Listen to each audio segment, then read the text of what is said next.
I had to plug it in too. You can see me as well. I can see you. I can hear you. We're ready. We're ready to learn about what you have to sell us today. Listen, January 6th is a bit of a holiday around these parts. Okay, it's the day that we attempted to take over the Capitol, and we almost saved democracy. We almost saved democracy. You know, us and the bold patriots. You know, this is a day where we mourn the loss of Ashley Babbitt, America's greatest hero. And from what I understand, you're a right-wing podcaster. I'm a right-wing Twitch streamer. Mm-hmm. I heard that you, as a right-wing podcast, True and On, created a board game to also celebrate January 6th. This is insanely true, Hasan, and thank you so much for bringing that up. Yeah. First of all, I do want to start this out by saying that RIP to all who perished during January 6th, 2021. Except for the cops. RIP to them too. RIP to them too. Okay. I'm gonna say I'll say this. Since January 6th happened, I've come to realize that there's no wing flies alone. America needs both the right wing and the left wing. And not only does America need them, but I, as an independent small businessman who is also happens to be Jewish, I need both of those people. Despite my own personal politics being a mix of extreme right wing and extreme left wing, I need both of the moderate right and left wing people, as in people who have jobs, to purchase my product, which is a board game based on the events. Well, we know leftists don't have jobs. Am I right, brother? Those communists. That is true. They're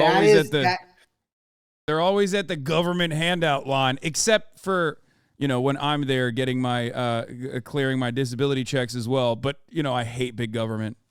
They work at the Poly factory making new boyfriends. Yeah. I have in front of me right now. Right, what are you drinking? This is a groundwork organic cold brew. Yeah. I like to get into the mindset of the liberal. This is a liberal drink, as liberal as it gets. That is, yes, that is true. Can you drink liquor on stream? Is that like legal within Twitch?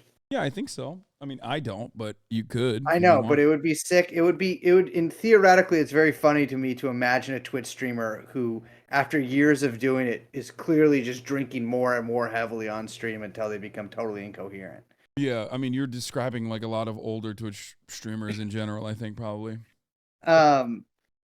This is the prototype. Well, it's not really a prototype. The prototype was much cruder looking. This is the factory prototype version of the Storm the Capitol board game. Now, oh, brother, I have received some feedback from some. Whoa, I love that. Daniel Defense Mark 18, brother. Keep going. Oh, nice one there. This is my emotional support gun. I got real riled up when you showed me the board game. I needed to hold on to something. First of all, this cocksucker weighs 6 fucking pounds, which is hell yeah. So much for a board game. It comes with, oh shit, I don't want to break it. 6 goddamn panels featuring the United States Capitol. 3 wings of it. I don't know if you can hear me because I'm using kind of a funky mic, but I'm yelling. No, I can hear you. You got, so this basically the blueprints, right? This is the blueprints. Hell yeah. This is the blueprints. There is not only the blueprints, but there is also, and this is for one of the players, a hostage map, which features a smaller part of the Capitol because there are hostages hidden throughout the board that you, as a patriot, must go and get because they're worth points. It also comes with a pencil to mark on the hostage map. So, Hasan, I don't know how many games you're used to playing here, but can you make out the squares on this fucking board? I mean, not really. What do you? Okay, I'll put it really close to the camera. Okay. Oh, there's stuff in there. There's stuff in the squares. Stuff. Oh my god. Oh, they look like tiles. They look like marble. Precisely correct. They are marble tiles. So basically, you got all 3 wings of the fucking Capitol here. and your players start outside of the Capitol through a broken window. Getting in there, you roll dice for movement, and there's two different phases. You have movement and combat phases, and the goal of the game is to overturn desks, which on one side either have ballots, which are worth points, or they have hostages, which are also worth points, or they have nothing, which is worth no points.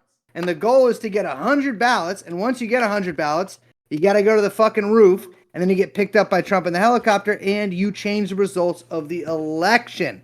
Or you play as the police, and the point is to kill the protesters. That makes me so angry. Oh, that is what the cops do. Unless they're also patriots that are, coming to the Capitol. Yeah, I feel like people didn't really get people have mixed opinions on the Capitol Police, I feel like, after January 6th, because it's like, people were like, oh, they just let them in, but it's like, dude, if I was them, I'd let their asses in too. See what happens. Well, I mean, I don't know if they were more like, let's let him in, see what happens, or more because Nancy Pelosi refused to call the National Guard. So the Nancy Pelosi stand-down order? Yeah, Nancy Pelosi stand-down order, exactly. It's all that's a really funny take, dude, because it's like I feel like half of the cops were there already, okay, protesting. Yeah. And then the other thing is like, yeah, cops don't like getting into trouble or hurting themselves, is very famously. Yeah. And if they're being overwhelmed, they're going to be like, yeah, no, I'm not going to fuck this. I'm not doing this. I'm not dealing with this. And well, it's just you're also like a Capitol Police officer, so like you're kind of one job. Like your whole remit is like a building. And so like it's like if you were like, I don't know, like an NYPD officer and a bunch of people like invaded New York. You're like, well, you kind of gotta, that's kind of your time to shine right there.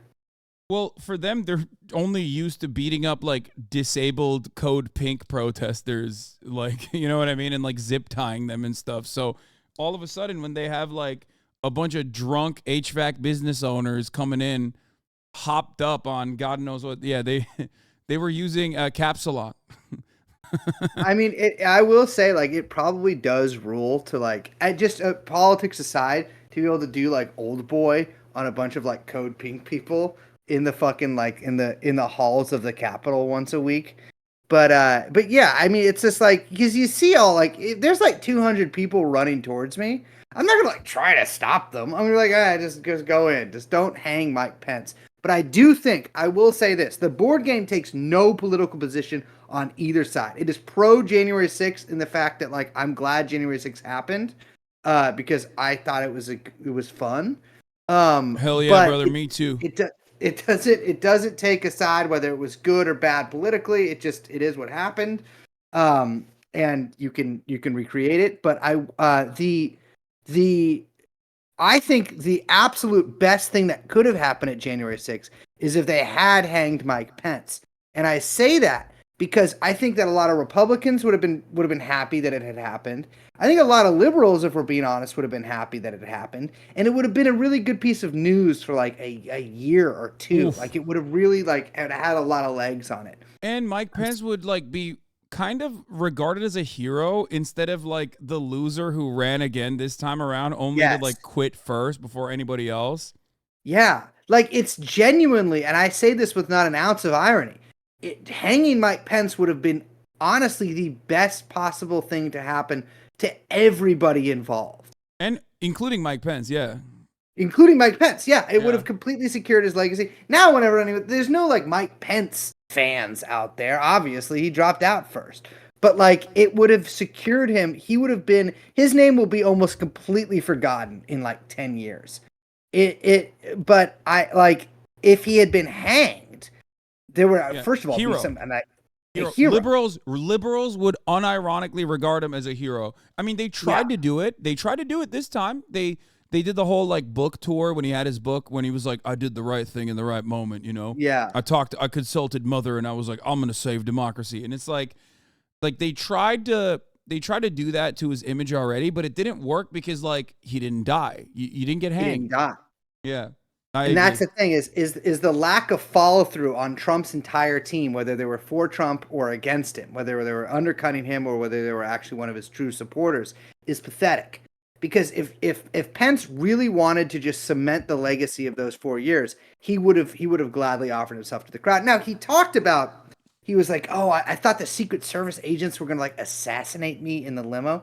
This isn't a fucking Tom Clancy movie. You would have Yeah. been hanged in like a parking garage by like six guys, slowly strangled to death, because that's usually Yeah. the hanging. They don't really. You need the gallows for the whole snapping the neck thing. And so Yeah. Storm the Capitol lets you. The board game lets you take the shoes of somebody who could have hanged Mike Pence. And while we did unfortunately have to take, at the advice of lawyers, you are no longer allowed to actually hang Mike Pence within the game. Wait, you You had are, it originally? yeah. There's several things that I guess it's like legally inadvisable to sell for a profit. Okay. And one of those is hanging Mike Luckily, you Pence. can still steal AOC shoes, right? And You smell it. can, you can't. Yeah. There's Seems like also that's an important component for a lot of the patriots that were there. There is, sorry, that it's the game is sort of all the pieces are a little messed up or mixed up right now.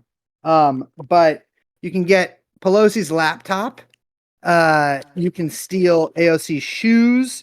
I believe the famous lectern, of course, and a painting, and those are all worth points as well. I will say this: the game is genuinely, January 6th trappings aside, the game is genuinely very fun to play. And I'm not really a board game guy. This is, in fact, one of the few board games that I have played within the last decade. And I have played it a million fucking times. It has been very fun. I'm not sick of it yet, and I came up with a lot of the rules. Our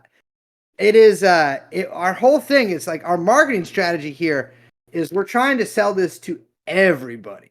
So I'm trying to get my goal today. In fact, what I was doing just before I came on here, so I'm trying to get on Fox Business with this. Because I think that their viewers would actually, if you are right wing, if you're at January 6th, this would be a fun game for you to play. It's not I've met people who are at Jan 6. Some of them were fun, some of them were not as fun. One of them was deeply paranoid and it had clearly been the worst day of his life. Another guy thought it was just kind of like a funny thing that got a little out of hand. And I think any of those people, except for the person whose life it ruined, would have a great time playing this motherfucking board game. I've had I've talked to some people as well who are truthers that were there and still claim that it was completely innocent and it wasn't all that big of a deal. Well, yeah, that I did. That's I mean, my there's favorite. still people that claim that Antifa did it. That's awesome. Which is true. I was there. I was, of course, leading the Antifa charge. We did it. But also it was good that we did it, depending on, because those people still say it was a good thing that it happened. Like, Yeah. I've heard people go, oh, it was Antifa, but also simultaneously free all of the very much Republican voters, like Trump supporters that were arrested because they were doing a good thing, even though Antifa was doing it. And that was bad. I think the like smarter guy version of that theory is like the Darren Beattie thing, where it was like completely 100% feds that got everyone to do everything. And it's like, yeah, there were definitely federal agents among the crowd, and like, especially in a lot of these right-wing militia groups. I mean, Oh, yeah. if you join a right-wing militia group in post 1980 and do not know that your entire leadership is probably almost all feds, that is your motherfucking bad, my brother. But it is, it's like, I think it's just a mix of the two, right? Like, I think people were having a good fucking time. I think there were definitely some federal agents who were like, let's commit some crimes on camera. But it's also like, at some point, when you walk in on one of the most fucking, video camera places in America, it's kind of on you that you're about to get arrested. Yeah, I mean, then you have like the guys like Derek Evans being like, Derek Evans is in the Capitol, like that West Virginia lawmaker, or I think like the state legislator or whatever, who had just recently won. Like, there's plenty of guys like that who are just like, oh, I'm doing this. I don't think there will be any repercussions for this because, one, I'm an idiot, and two, I personally think I'm doing the right thing, and of course, like I'm a guy on the right side of history. Why would they ever arrest me for doing the right thing here? Well, it's another thing too is that like what makes like people freaking out about January 6th so strange to me is like once these people actually got into the Capitol, like yeah, they fought the cops, blah blah outside. Listen, a lot of people fought the cops in 2020. It's like that on the scale of fighting the cops, Yeah. people fought the cops worse through that year. You know, Who wasn't fighting the cops? Yeah. it was a year that a lot of cops got punched, but in various different situations. And so that wasn't particularly notable to me. I think what was notable to me is that like people get in the Capitol and it's like, well, what do you actually do when you're in there? You fucking live stream, you take some pictures, and you take a shit. Because like, frankly, I think that's what most Americans would do if they got in the Capitol. You probably take a funky dump, you would steal something that was funny, and then you would probably like take a selfie and be like, yo, like I'm in a chair or whatever. Yeah, what you couldn't do is steal the ballots before they were certified. Yeah, yeah, that was like, and so like when people talk about like, oh, this was this scary day that like, like they were gonna challenge democracy forever.